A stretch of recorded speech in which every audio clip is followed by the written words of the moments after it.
अजमेर में जन्मा हूँ। अजमेर मेरा है, अजमेर आप सबका, अजमेर हमारा है। अजमेर की जो पिछले 20 साल से ज़्यादा समय से दुर्दशा हो रही है।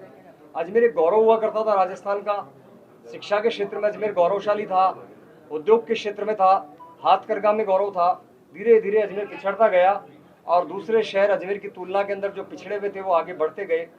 इसी गौरव को हासिल करने पिछले 20 से 25 साल से अजमेर की जनता जो 96, 98, 108 घंटे पानी से त्रस्त है, उससे मुक्ति दिलाने के लिए और जो विकास रुका पड़ा है, अजमेर की सड़कें बेहाल हैं, इन सब को ठीक करने का एक संकल्प लेकर मैं आगामी विधानसभा 2023 में अजमेर उत्तर 100 नंबर विधानसभा से प्रत्याशी की मैं आपके समक्ष घोषणा कर रहा हूं और निर्दलीय प्रत्याशी के रूप में मैं अपना पर्चा दाखिल करूंगा।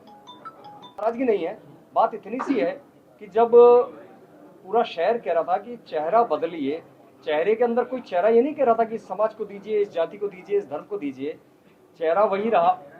और आज पीड़ा में पार्षद हूँ तो मुझे भुगतनी पड़ती है। भारतीय जनता पार्टी का कोई कार्यकर्ता अपने वार्ड में जाता है तो उसको वार्ड के निवासी उसको एक राजनीतिक कार्यकर्ता के रूप में उसको सुनाते हैं साहब, उसको सुनाते हैं कि क्या है, पानी क्यों नहीं आ रहा है। पार्षद के हाथ में कुछ नहीं होता है। पार्षद सुबह जब उठता है तो शुरुआत होती है कि पानी नहीं आ रहा है, तूने क्या किया। मेरे हाथ में कुछ नहीं होता है। मैं एक जनहित याचिका दायर कर सकता था, मैं प्रदर्शन कर सकता था। 17 प्रदर्शनों की मेरे पास में पिछले 2 साल के अंदर रिकॉर्ड है, मेरे पास में सारे प्रमाण उपलब्ध हैं। जनहित याचिका मैंने इनके ऊपर दायर की, लेकिन कोई फर्क नहीं पड़ रहा है। तो मेरी कलम पार्षद के रूप में बहुत छोटी है। पार्षद की एक सीमाएं होती है और पार्षद की अप्रोच भी कम होती है। हो सकता है विधायक बनके मैं अजमेर की जनता का कुछ भला कर सकूं, इसी को आशा लेकर मैं आगे बढ़ रहा हूं। जनरली क्या होता है, पार्टियों में लोग पार्टियों से शुद्ध होकर इस तरह जैसे आप पर्चा भर रहे हैं वैसे पर्चा भरते हैं, लेकिन फिर जब दबाव आता है तो वापस ले लेते हैं। आपने भी पहले ऐसा किया हुआ है? नहीं, मैंने ऐसा कतई नहीं किया है। मैंने कभी जीवन में पर्चा नहीं भरा है। पर्चा 2010 में मैंने निर्दलीय पार्षद के रूप में भरा था और मैंने उस समय चुनाव लड़ा था। 2013 के अंदर किसी प्रकार का कोई पर्चा नहीं भरा है, किसी प्रकार की कोई अखबार की न्यूज नहीं मैंने बनाई है, किसी प्रकार का मैं आवेदन लेने नहीं गया हूं। और 2013 के अंदर जो मैंने बात करी थी, सिर्फ अपने दोस्तों के चाय पे चर्चा की थी और उस समय मैं चर्चा करके वो बात वहीं खत्म हो गई थी। और रही बात नाराजगी, तो मुझे कोई लालच नहीं है साहब।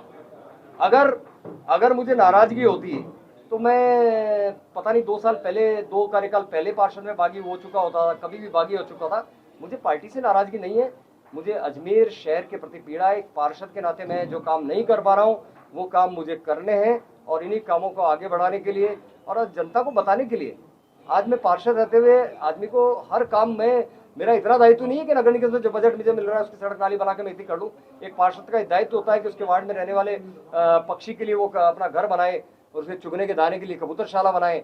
एक पार्षद का दायित्व होता है पेड़ लगाए। एक पार्षद के लिए भी दायित्व होता है कि वो अपने वार्ड की असक्षम या कुछ कमजोर वर्ग के परिवार की कन्या का विवाह करे। वो सब काम मैंने किए हैं, लेकिन वो काम के लिए मुझे मेरा पद छोटा पड़ता है, मेरा कद छोटा पड़ता है और विशुद्ध रूप से सामाजिक काम और अजमेर की भलाई के लिए आगे बढ़ने का मैंने बीड़ा उठाया है। और ये बीड़ा कोई एक धर्म, एक समाज या एक जाति नहीं कर रही है। अजमेर की 36 कौम मेरे साथ है और सभी वर्ग मेरे साथ है और एक बहुत बड़ा तबका मेरे साथ है। चाहता तो मैं आज अपने सामने एक समाज के प्रतिनिधियों को बैठा के प्रेस कॉन्फ्रेंस करा सकता था, लेकिन चूंकि मैं नहीं चाहता कि किसी को सामने लाना, लेकिन एक बहुत बड़ा वर्ग मेरे साथ है। यूँ मानिए कि अजमेर की उत्तर की जनता परिवर्तन पूरा चाह रही है और परिवर्तन करके रहेगी। बहुत बड़ा तूफान अजमेर में आने वाला है। मैं सिंधी और मारवाड़ी की बात इसलिए नहीं करूँगा कि साहब मैं तो जिस वार्ड से आता हूँ सिंधी बाहुल्य वार्ड है। मेरे दिन की शुरुआत सिंधी समाज से होती है। मेरा जब दूध का सबसे पहला ग्राहक आता है तो सिंधी समाज का व्यक्ति होता है। ये इनका दोनों दलों ने एक शहर को एक जाति में बांट दिया, एक पंथ में बांट दिया, एक धर्म में बांट दिया। ये इसी मिथक को तोड़ने के लिए मैं आया हूँ।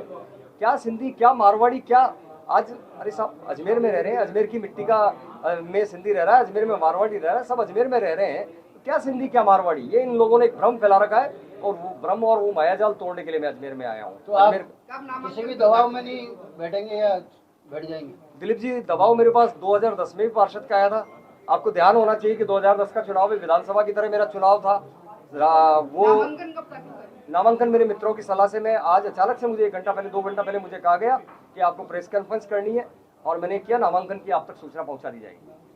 मतलब उम्मीद करें इस बार आप नामांकन भर के मतलब मैदान में होंगे? आप पूरी उम्मीद मुझसे कम कर सकते हैं कि नामांकन भर के और मैदान में होऊंगा, लेकिन मैं आप सबसे भी ये समर्थन चाहूंगा कि अगर आपको उचित लगता है कि ज्ञान सारस्वत एक उचित पात्र व्यक्ति है तो आप सबसे भी मैं अपेक्षा करता हूं कि मुझे विजयी बनवाकर क्योंकि मैं जानता हूं कि आपके बिना, आप जो ये सामने खड़े ना, इनके बिना कोई विधानसभा नहीं पहुंच सकता है, संसद में नहीं पहुंच सकता, कोई नगर निगम में नहीं पहुंच सकता है।